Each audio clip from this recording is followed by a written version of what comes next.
You're listening to Cards to the Moon, a podcast about trading cards from both a collector and investor perspective.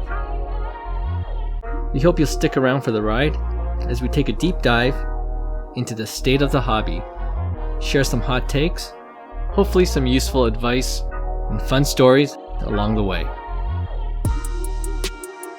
Hey all, welcome to Cards to the Moon. This is episode 91. I'm Clark from 5 Card Guys, and with me, co-hosting as always, is Hyung of Integrity Sports Cards and John, who is Trade You at Recess.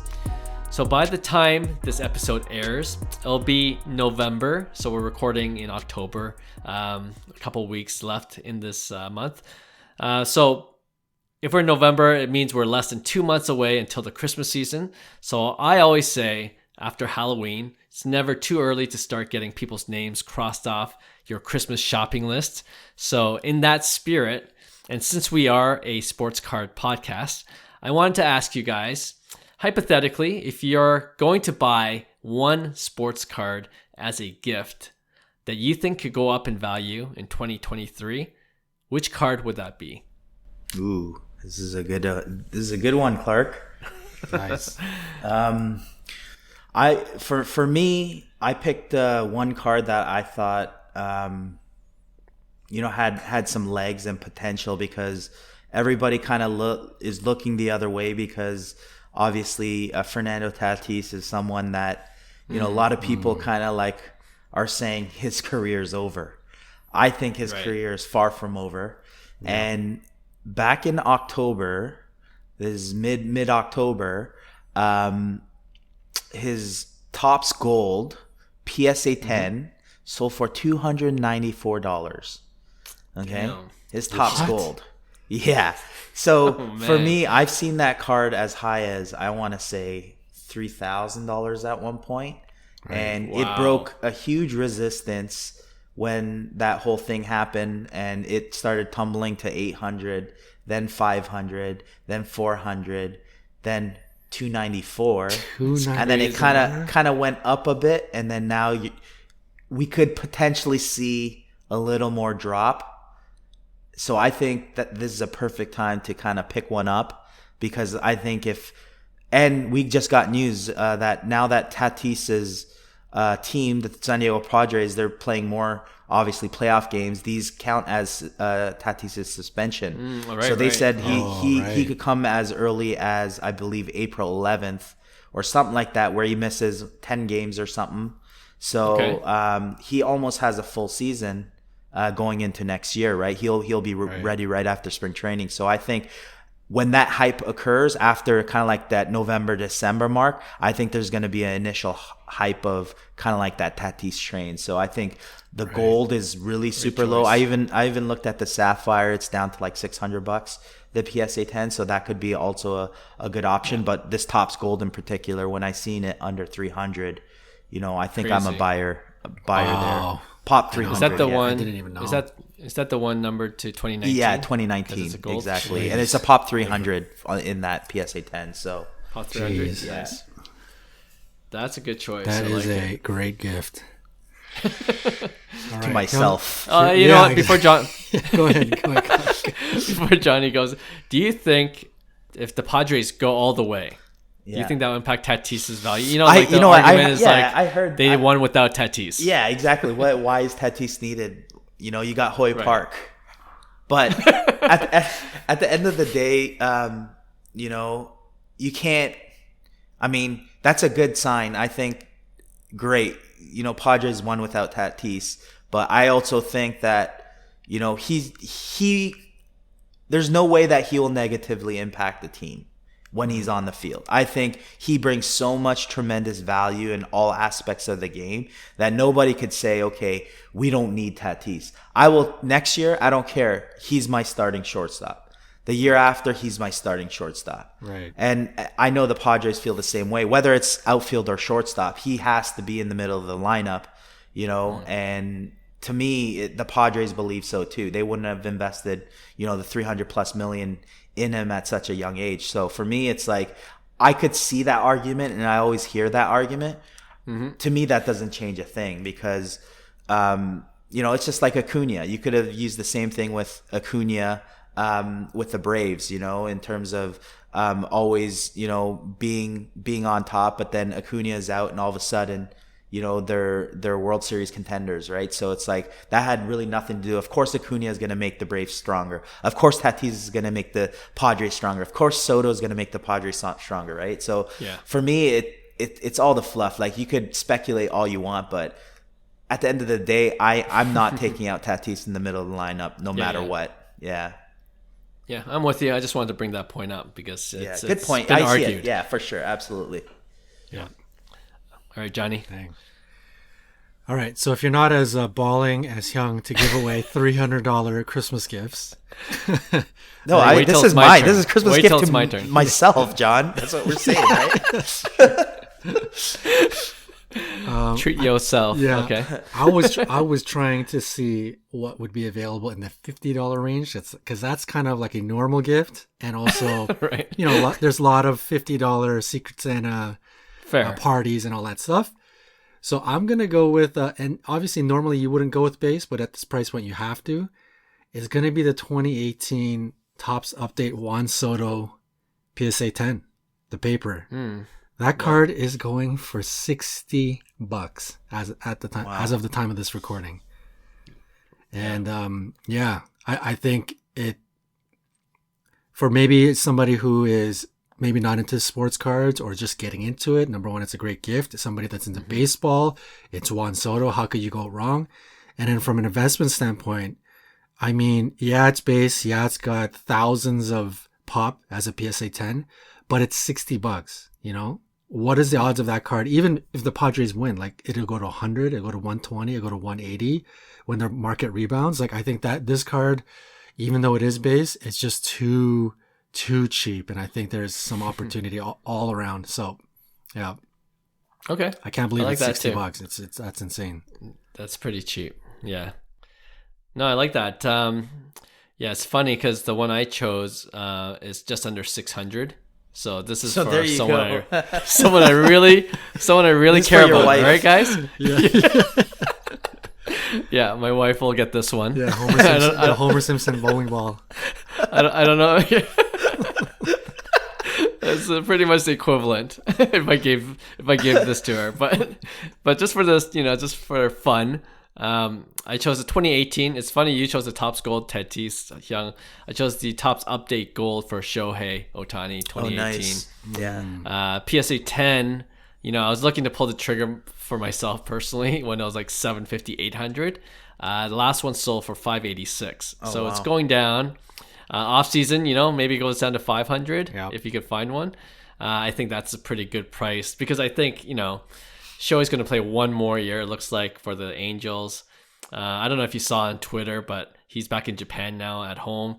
And he said something like, he didn't really have a great impression of this past season in LA. Oh, really? And now there's all this speculation that he wants to get traded, which I just think is, nonsense. But, he just signed like a $30 million extension. So I think he's going to play 1 year in LA, but who knows after that, right? He could hopefully play for a real contender, right? If the Angels don't do anything again this coming season. But I think there's this potential with Shohei. Like, people are still sleeping on him to a certain degree, like people just don't know what he's actually doing is pretty historic. So I like that bet. And PSA 9, I looked is going for about 200, 250. So that's a more affordable. I did look for a cheaper one if I want to really realistically play this Christmas gift game. Pete Alonso, Topps Chrome Base Auto, DGS 95, $99. Oh, wow. For the auto. Yeah, for the Topps Chrome Auto. It's a nice looking card. And, we talk about Alonso, doesn't get hobby love either. But, I mean, he hit 40 home runs last year, this past season, 37 the year before. If he continues up that trajectory, if he could get up to 50 somehow again, like he did in his rookie season, I could see that doubling, and he plays for the Mets. The Mets are competitive again, right? And they're going to be an exciting team. He had a great season this year for sure. Yeah, So I give you a few Christmas gift ideas, guys. Anyone listening to this podcast, if you have someone that's a fellow collector or someone who loves the hobby, you're welcome, guys. All right, let's move on to hobby headlines. So during this bear market, we always talk about this being a good opportunity if you still have disposable income to buy some of your grail cards at reduced prices. Or it could just be cards that you really like, which previously were, just too high in price because of the hobby boom. But now it's come down to earth. So I thought we could share which some of those cards might be for us personally and go over how much it's going for these days and how far it's dropped. Okay? I think, some of our podcast listeners might be surprised at some of the deals you can get right now. So I'll start first just to kind of set the table. For me, there's a few I actually really want that I've already probably shared on this podcast before, like the 2009 Mike Trout Bowman Chrome rookie auto, the base auto. The BGS 9.5 sold for $7,600 US recently. So, that's pretty tempting because if it's a grail card, like considering it once sold for $35,000, at that price you're like, oh, I'll never get it. But now at $7,600, if I could sell some of my current inventory and build up and just add a couple more thousand, definitely more attainable. But the guy I'm watching a lot now actually is Bryce Harper. His 2011 Bowman Chrome Refractor rookie auto, which is numbered to 500. The BGS 9.5, it's down to about 1,600. But last offseason, it sold for about 1,200, right? So I think, Bryce is a Hall of Famer when he's done. For sure. He's playing well right now for the Phillies in the playoffs. And, maybe he's just been overshadowed a bit in the last couple of seasons by some of the younger guys, like the Tatis, Soto, and Acuna. So, I think if it does go down again to 1,200 this winter, I might just scoop him up then. And, that card recently sold for $3,000 just last spring when the hype of baseball was coming around. So I think it's definitely got potential to go back up to those levels again, even sooner than later. One more card before I let you guys take over that I'm looking at is Kevin Durant Topps Chrome Refractor rookie card, numbered to $14.99. A BGS 9.5 last sold for about $4,700, and it's at its peak. It's sold for $27,000.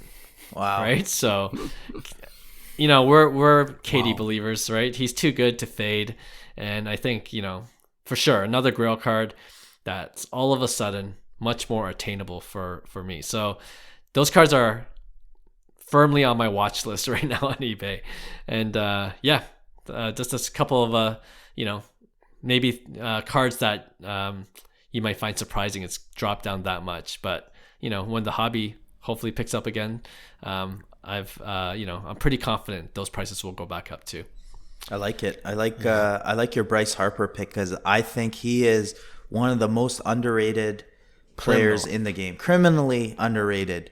Yes. But I think there's great buying opportunity there. He's 29 years old, 30 years old, and he's going to break some records. He's going to be a first ballot Hall of Famer, and people treat him like absolute trash. Maybe it was that fight that really unsettled people's minds about Harper when he tried fighting. I wouldn't call it fighting. Yeah, no, it was I forgot who. I have to look it up, but it was bad. It was a bad look for Harper.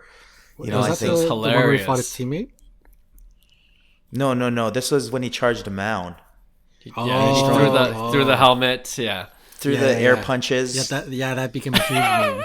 Yeah, but I do believe that his Bowman Chrome is a good buy though. But I never could pull the trigger because you're just nobody's looking this way. Maybe I have time.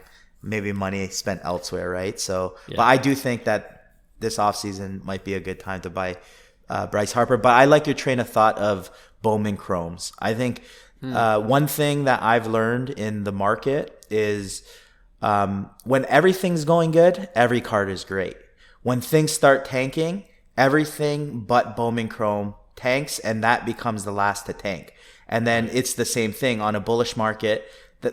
That's basically going to always hold its value and go up the most because it's the most desired. So it makes sense to kind of stay with the first Chromes And I like, obviously, we've mentioned it before in previous episodes, the Mike Trout, the 2009 Bowman Chrome, where we said it was way too cheap, especially colored refractors, or even refractors and X-fractors if you could play in that price range.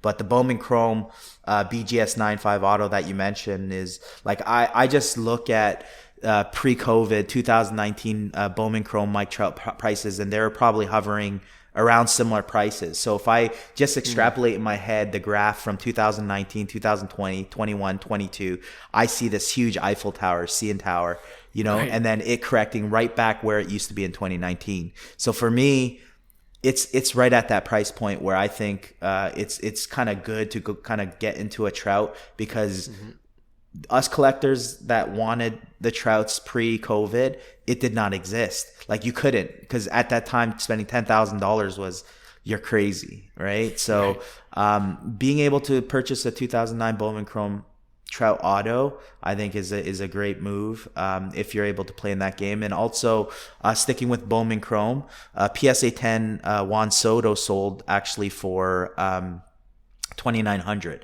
So for me, that could be a potential good buy, because really Soto, I don't think had a terrible year. Obviously his batting average was down. His home run numbers might not have been where they wanted to be, but at the end of the day, he drew like 140 walks again. His OPS was, probably close to 900, which is bad for him. And, he's still being impactful, on a meaningful team now, right? So he has a batting title, he has a World Series ring, potentially 2 World Series rings. He's still 23 years old, right? So he's one of the brightest stars in the game. So for me, I don't mind, even though you could argue that his prices are still expensive, I think it could be a good purchase in the off season, because I don't see his production going down anytime soon. So I'm gonna gamble on that, but Bowman Chromes in general, I think is the move. Yeah, I love Soto too, for sure. Good call. I'll go next. Man, during this market, this is Grail hunting season. I think if you wanted anybody, I don't think, because there aren't many players that have really spiked, aside from maybe Aaron Judge, during this time. And a couple of football guys, but like if you wanted a Luka Grail, or you always wanted a Jokic Grail, or hockey or whatever, this is the time. So for me, I'm seriously looking at some like PC Grail hunting cards, and one is one that we talked about, and you featured on your 5 card guys, is the Kobe 2008 Kobe LeBron refractor. Like that is a card that I never thought I could possibly own. And the fact that it's now creeping under 4, and cross our fingers, it goes towards like the 3K mark. Yep. Man, I am going to be all over that one. And I'm sure Clark, you will be too. And then cards that I never thought that I would even consider this early in my card journey is a couple of like hockey grails for me. It's got to be a Connor McDavid Future Watch auto. But the priority for me, just on a personal level, I think I would go for the Crosby Future Watch auto. That was a card that I personally tried. I came back into the hobby after being out of it in 97. And when was Crosby's year? 2004. I came back on purpose just to try to get that card and rip it out of a pack, which was impossible, but I tried nonetheless. So that has a special place. I mean, Crosby's going to go down for me. He's top 5 all time. So even like a Crosby Future Watch auto, I never thought I could possibly own it this early. So I'm definitely going to keep my eye out. Yeah. Great choices. Great Grail cards. I thought, if you're in the hobby, especially the last 3-4 years, and you've gone through the ups and downs already, the volatility of the market, like all those cards that you thought were out of reach, it might be fun just to look at where the prices are now, because you might be really surprised at how far it's fallen. The hard part will be pulling the trigger on it, though. You know what I mean? You're like, it's like a second chance for you to get it, but then it's still hard to pull that trigger. Yeah, for sure. But I'm itching to do to get at least one of the grails I just mentioned. So yeah, we'll see. Hopefully soon. All right, let's go on now to our next segment. It's the return of overrated, underrated. And for this overrated, underrated segment, it'll be focused on certain aspects of the local live card shows. And with one that's coming up for us here in Toronto in less than 2 weeks by the time this airs, it's timely for us, but I'm sure our American friends might find this segment interesting as well, since they pretty much have more regular card shows than we do here. So the first point of discussion, overrated or underrated on eBay comps. Ooh. Man, I gotta watch what I say because I know a lot of people they live and die eBay comps, right? Yeah. I'm not personally. I think eBay comps are overrated. But here's why. Mm-hmm. Personally, I deal with I like more rare cards, so yeah.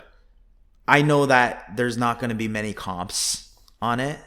Right. So I'm not going to base my rare card based on the last sold because, I mean, it depends on the population, right?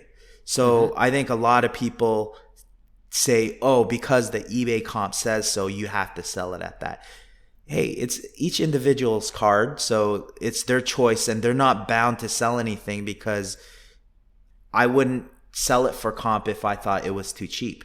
Maybe a trade is better. So you could, and necessarily eBay comps might not be the best gauge of trading value either, right? So to me, it all depends on, pop count. And if you're going with all base, absolutely. You have to live and die by eBay comps. But when you're trading or buying and selling, rare cards that potentially can go up in a couple months or 3 months or 5 months, and there's a lot of swing and there's not really many comps, I don't think you could go back to eBay comps and say, okay, last March it sold for X amount of dollars, so therefore you're bound to sell it at that comp, Right. So yeah, that's just my 2 cents, but I know a lot of people, live and die by it with their right hand up in the air, so I'm not going to hate on that, but overrated.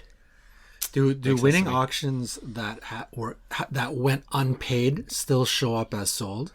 They do. On eBay? Yeah. They do. Yeah.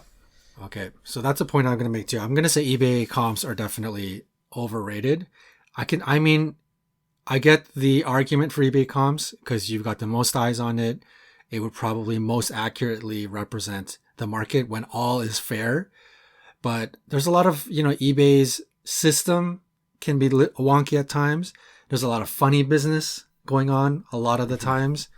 So the fact that people use it as the Bible for comps, like it's that or nothing. Like that's it. Like eBay comps is the thing to go after. I think it's just too heavily relied upon. I think it's easier to look up something liquid like Lucas Silver that trades every day. Fine. You can, the price fluctuates within a certain percentage. But like Hyung was saying on rare stuff, I think people are just too hard on the last eBay comp.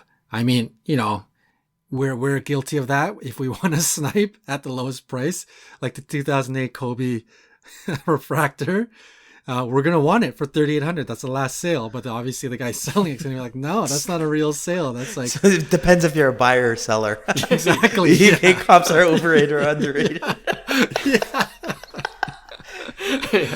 Yeah.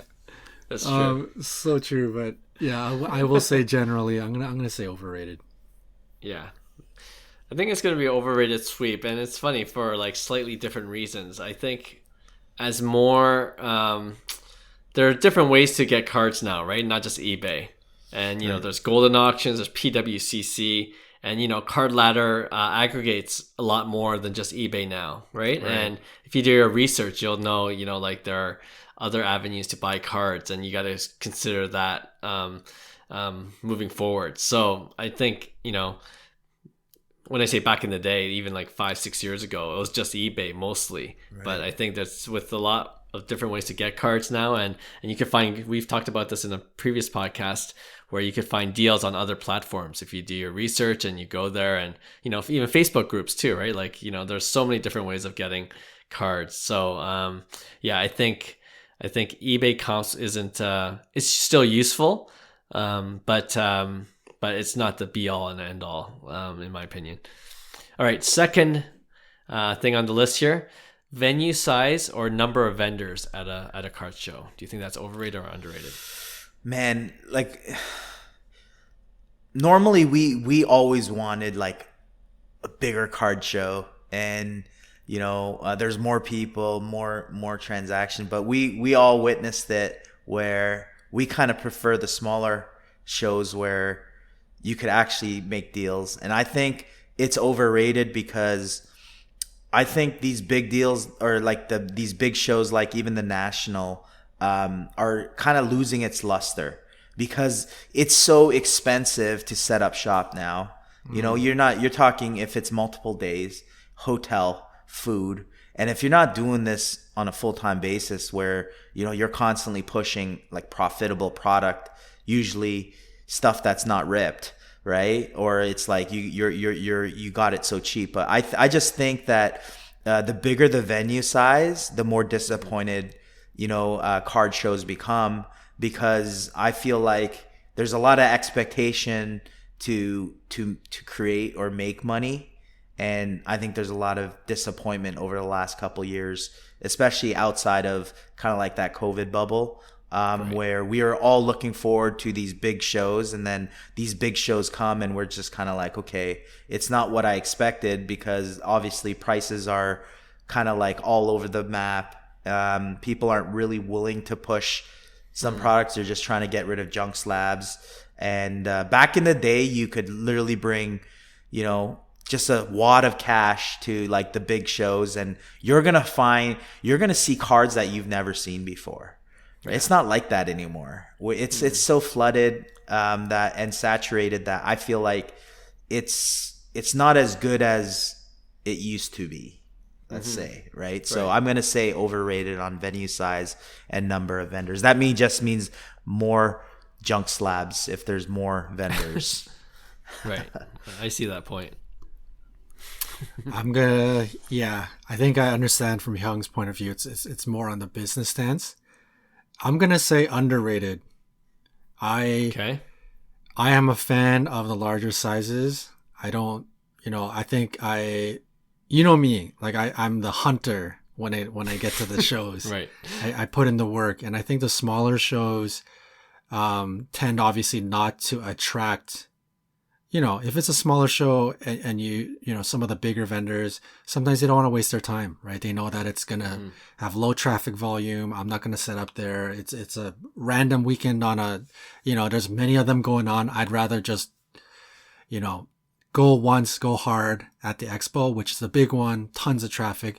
So I think the size, the experience, just the awe of seeing so many different products, and even if it's like jerseys and whatever, seeing something beyond just sports cards, just seeing all in one place. I think the entirety of the experience, and seeing all of those rare cards that come out that you don't see at smaller shows, I think no matter how much you may strike out and deals may not work out, there are so many to work with. You will eventually, if you put in the time, you will run into some vendors, you'll run into some cards that you can make deals on. So I think I'm going to say underrated. I like it. Yeah, good points. Yeah, I totally get where both of you are coming from.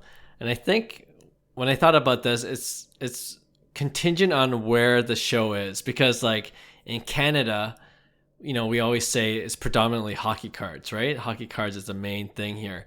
So I'm going to say, as a Canadian collector and buyer and seller that lives in Canada, number of vendors and venue size is underrated, because what I'm looking for, primarily baseball and basketball, I have a better shot at finding those vendors at bigger card shows. And at smaller ones, it's even if it's like 90% hockey, like it's maybe there's one or two booths at smaller shows where it's predominantly baseball basketball. And last Sports Card Expo, that was pretty much Hyung's booth. You know what I mean? Like non hockey. And I'm like, so, and it's hard to find other vendors here in Canada, at least. I would expect that it's a different story in the States where there's more baseball and basketball cards to go around. And if that was the case, I probably prefer a slightly smaller venue because it is tiring to walk a huge space, and then sometimes a lot of it is waste of time because you can't find the right ones. And once you do find them, that's when you got to spend more time trying to negotiate and go back and forth in this larger venue. So ideally, I like the smaller venues with vendors that cater to me. Like that's the perfect world. Why can't we just have that? 10 vendors, all of them have Lucas Silvers. Yeah, they're itching to buy Aaron Judge rookie autos. Okay, that's what I want.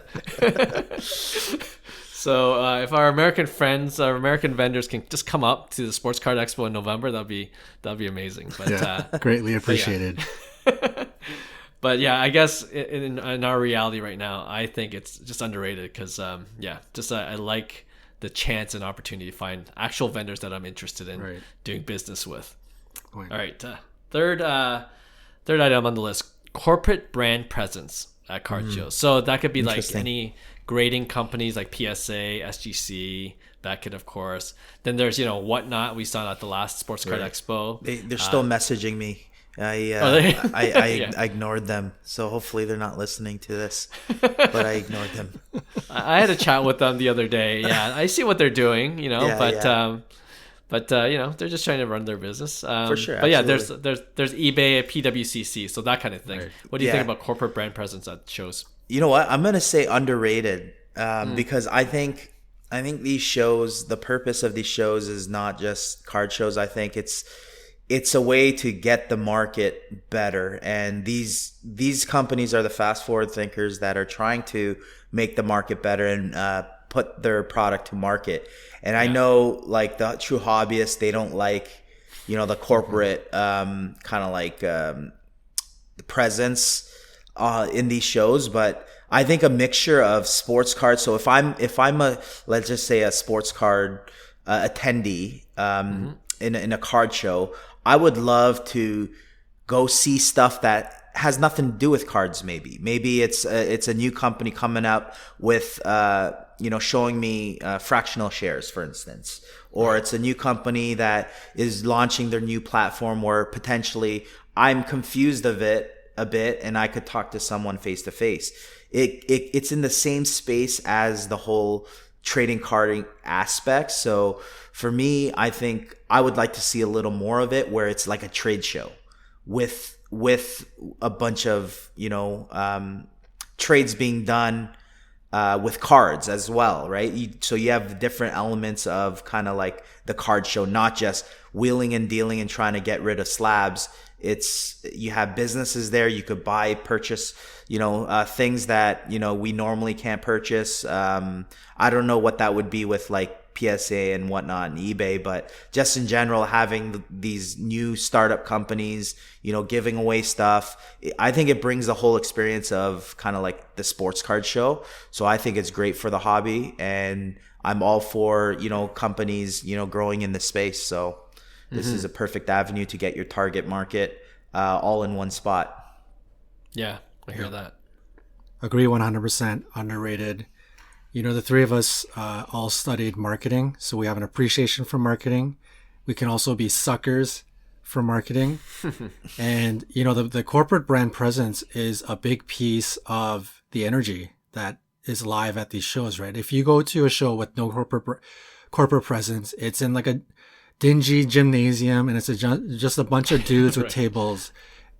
That experience is so different than walking into like a giant airport hangar that is draped with like Upper Deck logos and PWCC and eBay. There's a level, even though it's simple marketing, and there's a giant stage with PSA and Jeff Wilson is there and all that, like that adds to the level of energy that's at that show or whatever you're experiencing. So 100%, I think, people will look at it and be like, what, I don't even go to the booth. I don't visit the eBay booth. Like, why are they there? Like, it's a waste of time.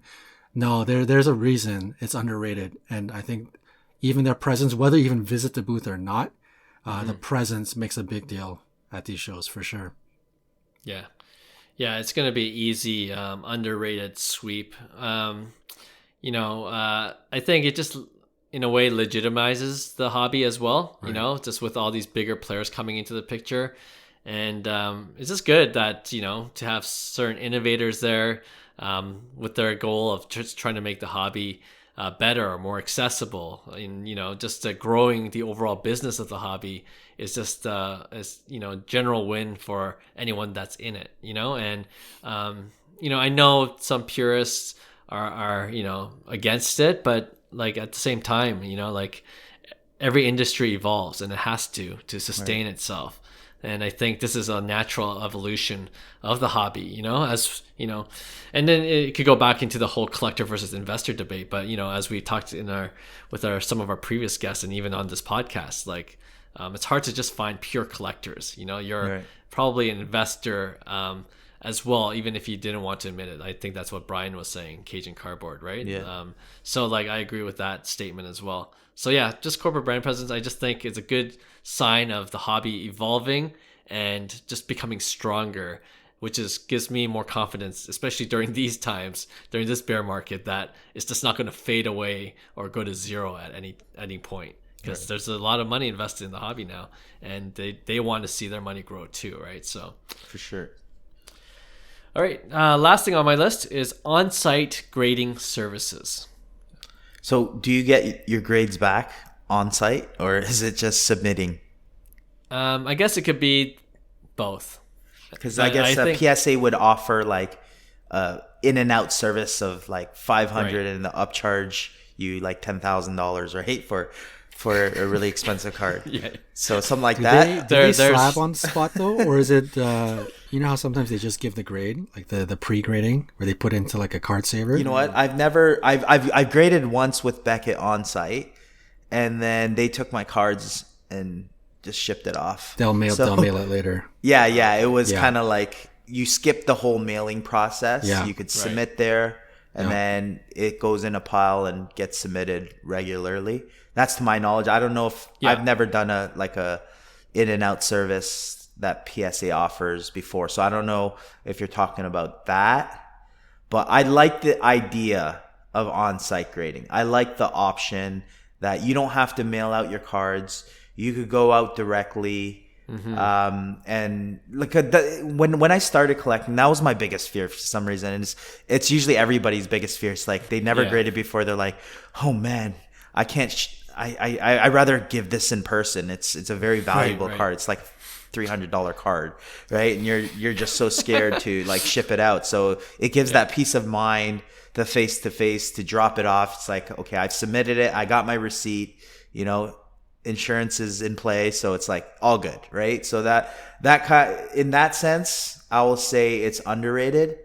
But if you start bringing in like the whole PSA 30-minute service or whatever they offer now, maybe, I think it's a slightly overrated in that sense where, they're going to upcharge you if your card's more valuable. And like, I guess there's advantages to that too, because that service is needed for some people to get it on site. So I can't say it's overrated.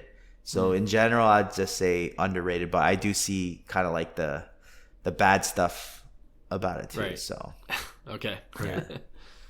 I'm going with underrated too. It lowers your chance of getting a PSA 7 Upper Deck Shaq with a dinged corner. Why don't you tell us the backstory about that so people understand? No, I already shared it. You're gonna have to go back to one of the episodes to listen to that.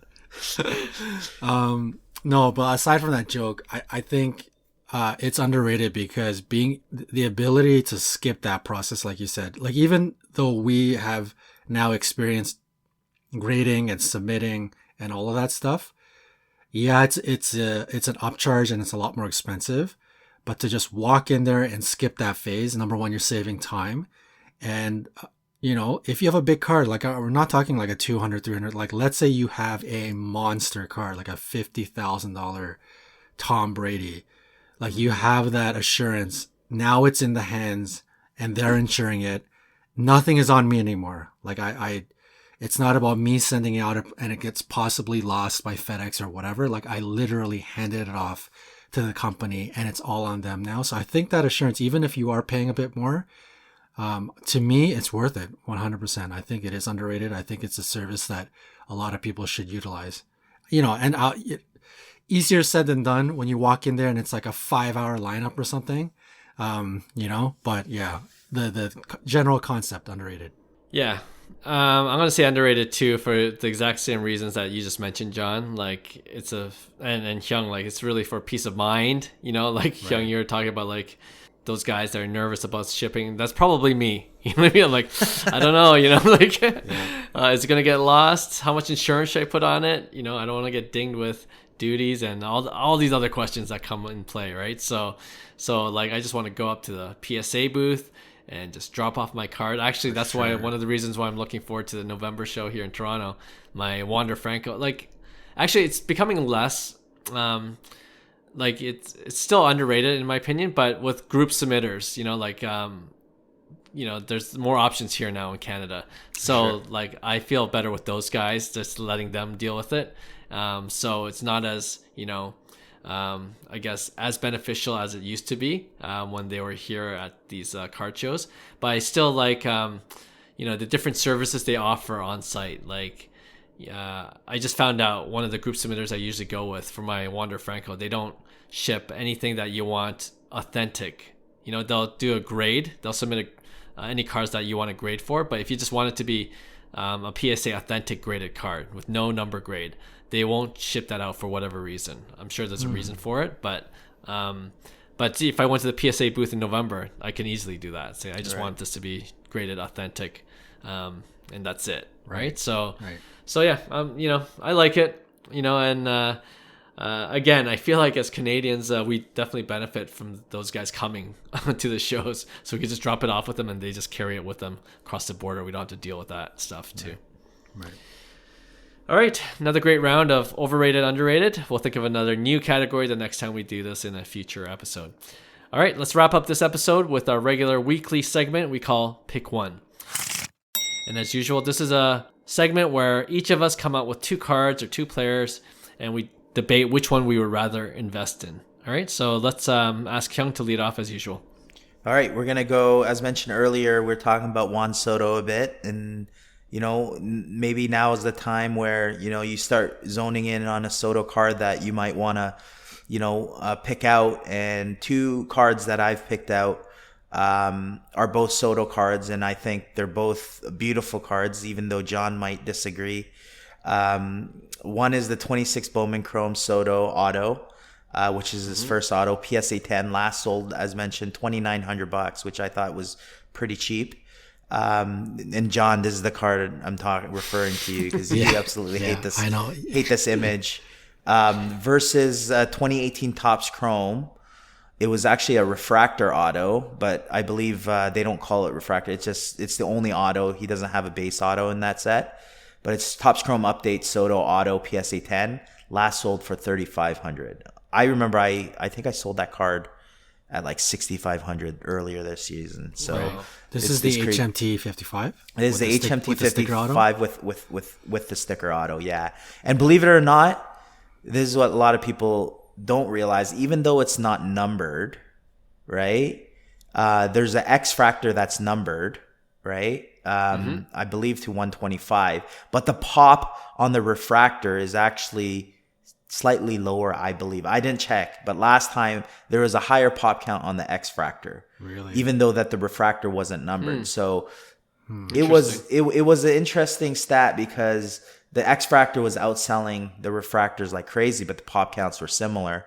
And I thought that was very interesting, if not a good buy on the refractor end long term, right? And part of the reason why I brought these 2 cards up is because I believe Juan Soto is a special case scenario with the modern cards because he was so overshadowed by Vladdy and Acuna coming up that Soto wasn't the big superstar that got printed all these rookie cards, all these first cards. He doesn't even have a Bowman first base, for instance, right? He just has an auto and on in 2016. And then 2018, he came out late and he was only an update. So update paper, right? So you have your flagship parallels there, and then you have your chrome numbered cards, your chrome base, chrome numbered cards, and your chrome autos. That's pretty much the only cards other than his Bowman's best, right? So I think Soto's a special case in terms of a huge supply demand monster. So I know he's a young stud, and I'm against kind of like now in this bear market to bet for the young stud, but I think Soto, it might be a good buy if his prices continue to go, because I think you're kind of safe with kind of like the lack of selections of Soto rookies. And as a long-term hold, I think you're just trying to snipe at the dip. So going to that, which one would you choose? 2016 Bowman Chrome PSA 10 sold for $2,900, or a 2018 Topps Chrome Update Refractor Auto PSA 10 sold for $3,500.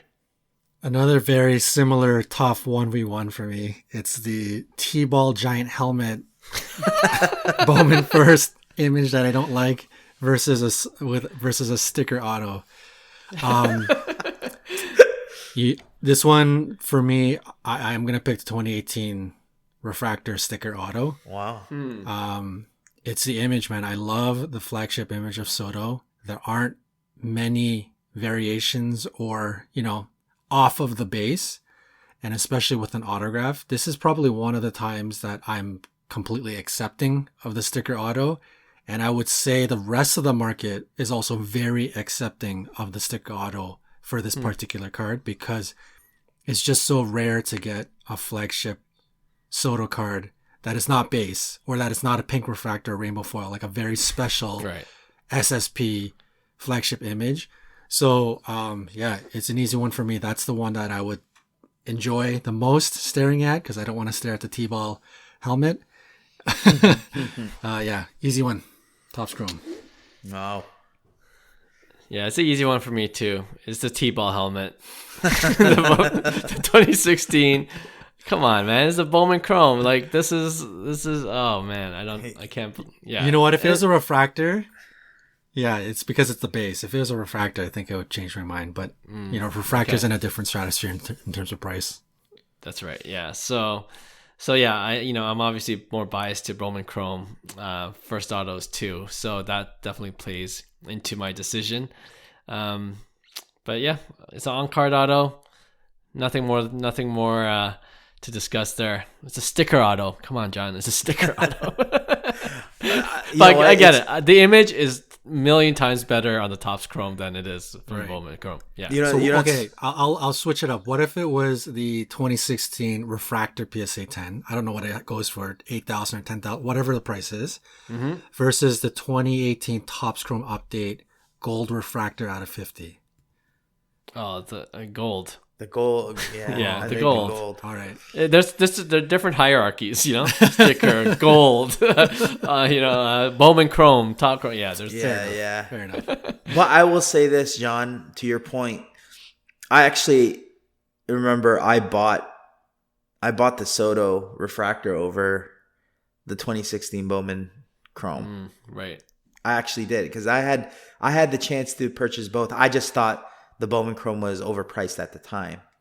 That was kind of like why my move happened, and then I ended up selling that card for a slight profit. I kind of held too long, and then it went up. The 2018 Chrome Auto went up to like nine grand, and I didn't sell. And now it's at 3,500. But for me, I'm the same thing. I'm going with the Bowman Chrome, because I think, like I said, in a bear market, when it's all said and done, like Bowman Chrome is kind of like the grail of any card. It's the last to get hit, the first to go up. So it's like, that's the one I want. I want the on-card auto. Even though maybe personally you're right. Like I prefer the aesthetic and appeal of that 2018 Topps Chrome Update, the HMT 55, just because, it's not his minor league image, but there's something about that minor league image too, is is that, you know, nostalgia of kind of like, man, this guy was 16 when this picture was taken, or 17, and you know, he becomes that superstar, and then it's like you have the pre-rookie card, right? It's like the XRC. So for me, it's definitely the Bowman Chrome Auto. Nice. That was a good one. All right, John. All right, fellas. In honor of Grail hunting, these are actually 2 cards I didn't mention on purpose, but I have been closely monitoring, and if a scenario happened where I could maybe trade into one or get into one, like trading up into one, I would love it. It's going to be 89 Topps Traded Tiffany Griffey PSA 10, which goes for around $4,500 right now, versus the 86 Topps Traded Tiffany Bonds PSA 10, which goes for around $6,500. 2 Grail cards of 2 of the all-time greats. Which one are you choosing? I'll go first. I was just looking at the pop counts and just the trend via card ladder. So the pop count is actually higher for the Barry Bonds PSA 10. Yeah, just by a little, than it right? is for, it's like a 444 or something versus 333. Yeah, exactly. Right. So, oh man, I like both cards, but I think because of the investment risk that's still there with Barry Bonds, and the fact that I just like Griffey as a player more. Like I grew up just idolizing Ken Griffey. Yeah. That was you know, my era of childhood baseball. I'm going with Ken Griffey. Yeah. Nice. If the price was flipped, that Good might question. be different. That might be different. You know, I might go Barry Bonds if it was 4.5K and the Griffey was at 6.5K for the value. So what was the pop on the Griffey?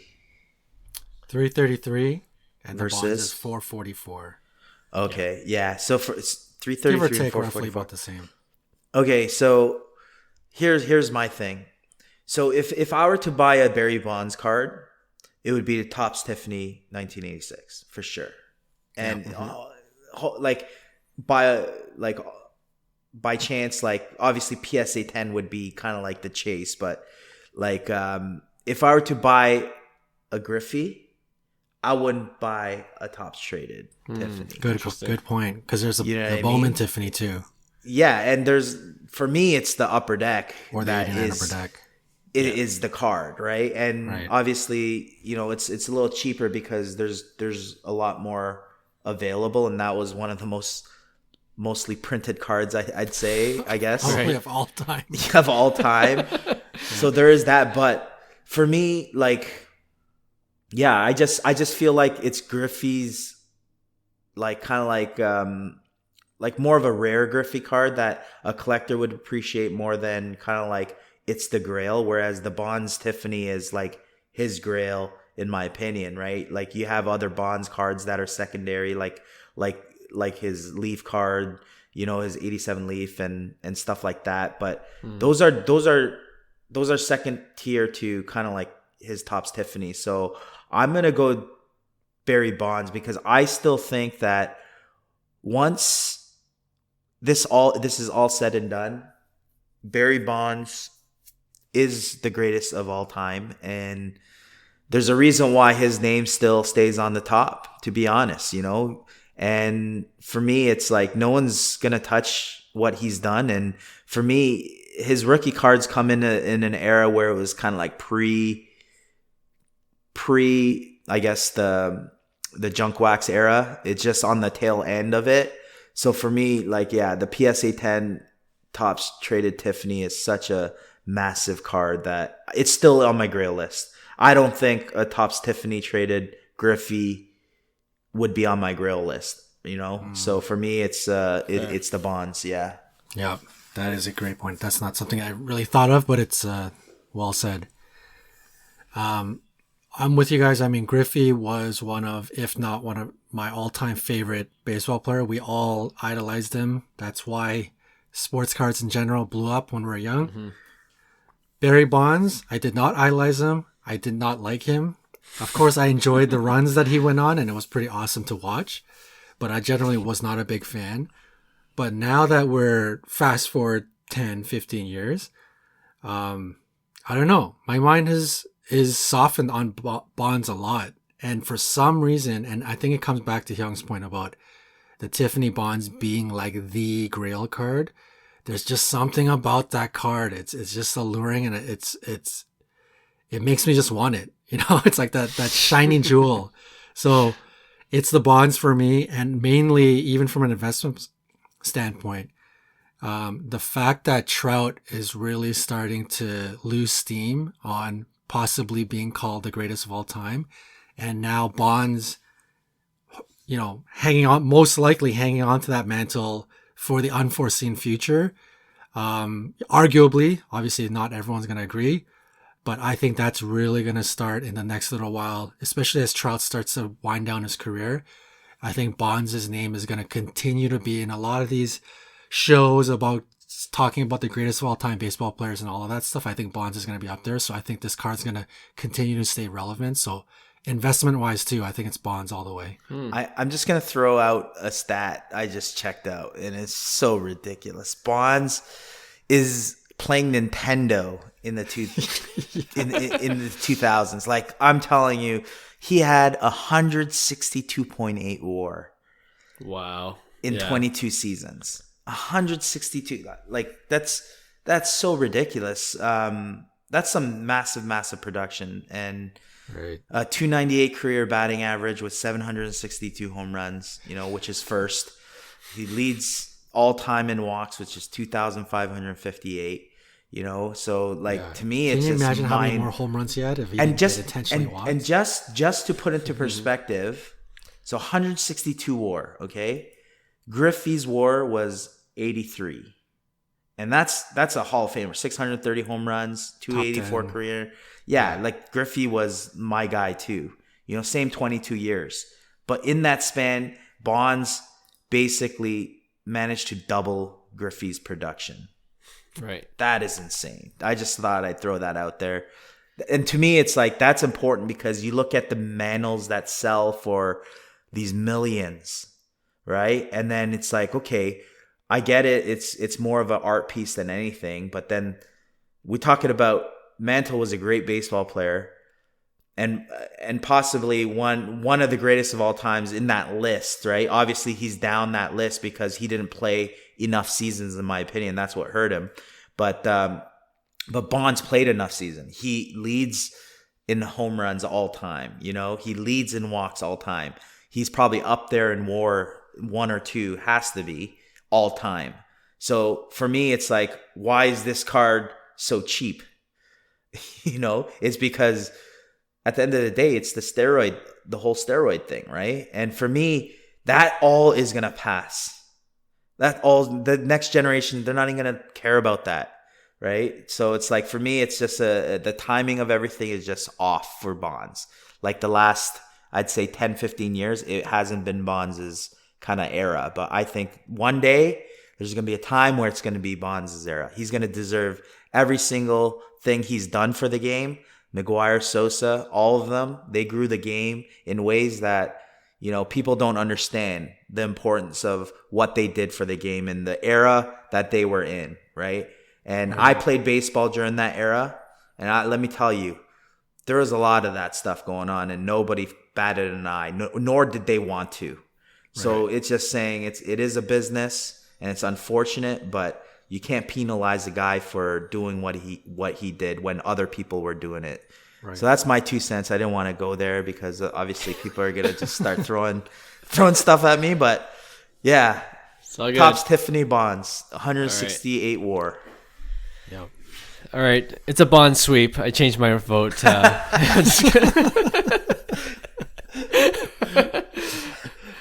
was deserving of me changing my mind. All right. No, I like that. Okay, we'll end off this segment with my pick one. Okay, I didn't think of a specific card, but I chose 2 players. All right. On one side, Russell Westbrook. On the other side, Kyrie Irving. Interesting. And I want to know, who's the bigger, better upside play? Because obviously those two have their issues on their respective teams. So yeah, I'm curious to hear your thoughts. I'll go first on this before John goes. To me, it's Kyrie Irving. I think Russell Westbrook did so much damage to him that he's on the trajectory down. I don't necessarily see that with Kyrie yet because he's still young. You know, I believe Russ is a little older than Kyrie, but I feel like Kyrie's production hasn't gone down, whereas Russ's has gone down. So he's on kind of like that slope of his end of his career. I don't think Kyrie's there yet. I think Kyrie has a few more seasons in him where he could, you know, drop his 26, 27 points per game, you know, is an impactful player, but I don't see Russell Westbrook doing that. So even from an investment standpoint, I think you're going to see his cards start sliding. Even though Russell Westbrook had a tremendous career, I don't think he's going to improve on his previous numbers. Okay. Yeah. Agreed. Kyrie Irving for me too. I am probably completely disrespecting Westbrook's career, but I mean, these guys were both polarizing personalities, and a lot of people can say, you know, not likable. There's a lot not to like about both of these guys. But where it stands right now, Westbrook is almost like, some of his game is almost embarrassing. Like the reason why they call him Westbrook is, you know, he's shooting like shots off the backboard, the top of the backboard, the side of the backboard. That's just one time, all right? That's just one time, okay? There are multiple video evidence of him breaking off the backboard. And Kyrie is still elite. No matter how much you may not like the guy, he is a treat to watch. And if it wasn't for all of the shenanigans and, you know, the things that he's done to not become a likable character, I think a lot of people will be talking about, you know, the fact that he's kind of a diva and jumping from team to team. I think if he was solid, maybe with a single team or two, one with Cleveland, maybe won another championship, like let's say Boston, like things had progressed differently in his career, we'd be talking Kyrie Irving on the trajectory of being top 30, top 20 all time. Like that is how incredibly skilled this guy is as a point guard. And I think there's still a lot to him. And I think if he continues to be an incredible basketball player for the next foreseeable future, for the next number of years, and he just focuses on basketball, I think people are going to slowly kind of forget he was an unlikable character, and he's got a real good chance of his cards rebounding. Whereas Westbrook, I don't know, man, unless you're really like a hardcore Westbrook fan, I see no reason to go after him in any sense of investment, any sense for investment wise. Okay. That's pretty harsh, but okay. Because I'm going Westbrook, guys. What? I mean, talent wise, I love Kyrie better. Okay, and yeah, Westbrook's last two seasons were just wretched, but he still wants to play. I have a feeling that he still wants to play. He plays hard, and maybe, you know, he's got to tweak his game here and there. But I still believe in his talent, just generally speaking. Yeah, he's 33 years old. I just checked his age. 33 versus Kyrie, who's 30, so 3 years younger. Here's why I'm choosing Westbrook. It's not really because I love Westbrook. It's because Kyrie could retire tomorrow. Like, he could do anything tomorrow. Like, you know what I mean? Like, erratic. You never know. Yeah, very erratic, unpredictable. So I'm gonna be just more conservative on this play. You know, like, wow. I think Westbrook will play at least 2 more seasons, at least. Whereas I can't say with full confidence that Kyrie will. And I hope he does, because I have his friggin' Prism rookie card that's plummeted in value over the last couple of years. So I'm rooting for Kyrie. But yeah, at the same time, I just don't know what he's gonna do. He's just so unpredictable. Right. So that's why I'm going. I see Westbrook kind of going that Carmelo route. You know, it's like kind of like maybe he. That's not bad.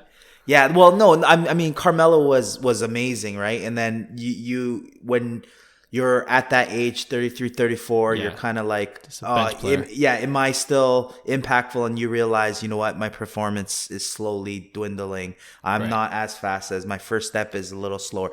Like I see that happening to Russell Westbrook, right? So I think the next few years, you know, especially this year, he starts averaging, 15 to 18 a game. And then that's when it's starting to just, I think he's done. Yeah. He has two more years after that, and then that's his career, right? But you never know, right? You just never know. I don't see it, man. Westbrook has become way too much of a meme. It's going to be hard to recover from that. You know what? That's okay. When you're becoming too much of a meme, you still get all the attention. So that kind of could play into his values. I just decided to look on the optimistic side. All right. Interesting discussion. We'd love to hear from you guys what you think, whether it's Westbrook versus Irving or any of our other pick ones on this episode or even past episodes, or if you have one of your own that you'd like for us to debate. Just reach out to us at Cards to the Moon. We're on Instagram, all one word. All right, that wraps up this show. Thank you once again for all our listeners and subscribers who have been with us for over a year now, and we really appreciate all your support. We'll see you again next week. Bye. Hey, thanks for listening to Cards to the Moon. We'd really appreciate you subscribing to our podcast wherever you listen to your podcasts. And you can also connect with each of us on Instagram at 5cardguys, or you can follow Hyung at Integrity Sports Cards, or John at TradeU at Recess. You can also check us out at 5cardguys.com. Thanks again, and hope to connect soon.